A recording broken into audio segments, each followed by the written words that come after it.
Pernah kepikiran nggak sih, kenapa ada sebuah komunitas yang niatnya udah bagus banget buat bikin perubahan, tapi kok kayaknya gagal terus? Nah, itulah teka-teki yang mau kita bongkar bareng-bareng hari ini. Oke, kita langsung aja ke masalah utamanya. Coba bayangin ada satu komunitas yang sayang banget sama sungai mereka. Ya iyalah ya, itu kan sumber kehidupan mereka. Mereka udah coba macam-macam cara buat melindunginya. Tapi kok ya, selalu mentok. Kenapa ya? Ini dia pertanyaan besarnya. Nah, untuk menjawab teka-teki tadi, kita harus terbang dulu ke satu tempat yang spesifik, daerah aliran sungai atau Das Poso. Ini adalah sebuah surga yang sayangnya lagi terancam di Sulawesi Tengah, Indonesia. Das Poso ini bukan sekedar sungai biasa loh. Luasnya itu ratusan ribu hektar. Dan yang lebih penting lagi, ini jadi sumber energi utama buat dua kota besar, Palu dan Makassar. Tapi kondisinya sekarang tuh kritis banget. Degradasi, erosi, hutan yang makin gundul, wah udah parah banget sampai pemerintah harus menetapkannya sebagai prioritas nasional yang wajib dipulihkan. Jadi ini masalah yang serius banget. Nah, disinilah letak anehnya.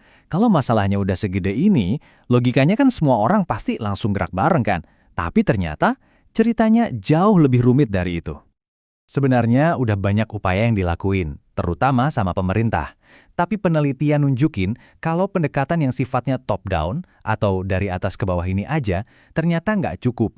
Masalahnya terlalu besar dan terlalu lokal buat diselesain dari jauh. Nah, yang menarik banget dari kutipan penelitian ini adalah penekanannya ke masyarakat lokal. Ya iyalah, kan mereka yang setiap hari bergantung hidup dari sungai ini, buat ngairin sawah, buat minum, buat masak. Harusnya mereka ini jadi penjaga terbaik sungainya kan? Mereka punya alasan paling kuat buat bertindak. Dan disinilah inti misterinya. Masyarakatnya punya niat, kepentingannya jelas. Mereka juga percaya kalau konservasi itu penting. Tapi kenapa semua itu nggak berubah jadi aksi nyata yang efektif? Apa sih yang hilang di tengah-tengah antara niat dan tindakan? Jawabannya, ternyata ada di sebuah konsep yang namanya modal sosial. Eits, jangan pusing dulu sama istilahnya. Ini kedengerannya akademis, tapi ayo kita pecah jadi sesuatu yang lebih gampang diingat. Niat dan cara. Jadi, apa sih sebenarnya modal sosial itu? Gampangnya gini, anggap aja ini kayak lem atau perekat yang nggak kelihatan, yang bikin sebuah komunitas itu solid. Isinya itu kepercayaan, nilai-nilai yang dipegang bareng, dan juga jaringan yang bikin orang bisa kerjasama dengan baik. Modal sosial ini punya dua sisi yang penting banget. Sisi pertama kita sebut niat. Ini soal apa yang ada di kepala orang, apa yang mereka yakini, nilai-nilai mereka, rasa percaya satu sama lain. Inilah motivasi buat bergerak. Sisi kedua, kita sebut cara. Nah, ini soal gimana komunitas itu diatur. Ada kelompok apa aja di sana, gimana aturan mainnya, ada lembaga resminya atau enggak. Inilah kerangka buat bertindak. Keduanya harus ada.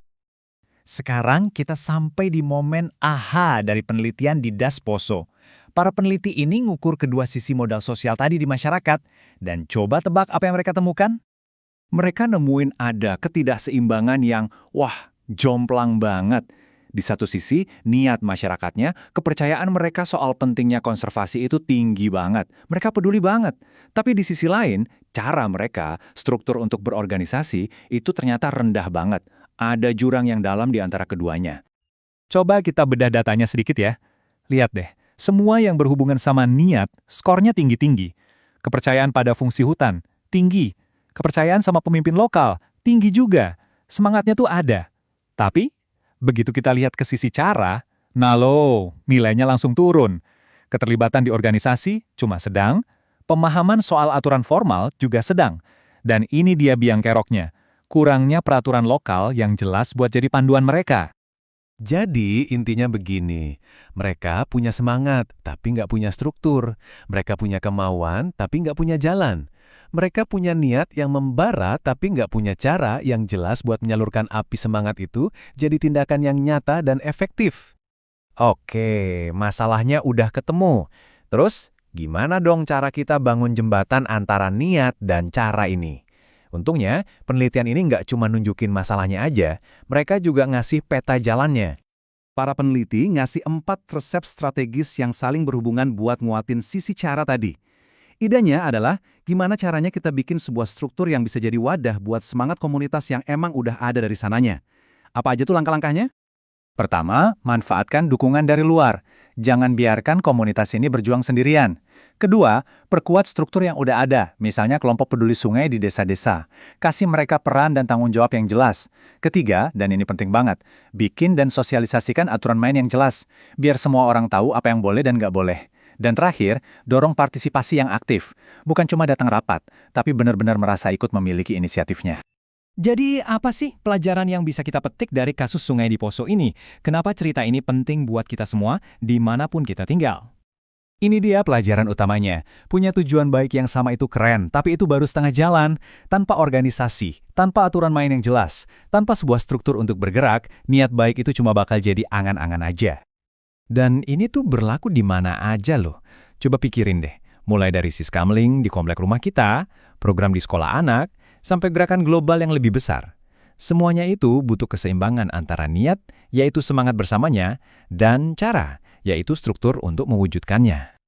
Nah, sebagai penutup, coba deh kita pikirin bareng-bareng di lingkungan kita, di tempat kerja kita, atau di isu apapun yang kita pedulikan.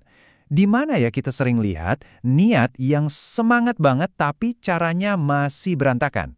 Dan yang lebih penting lagi, kira-kira apa ya langkah pertama yang bisa kita ambil untuk mulai membangun jembatan itu?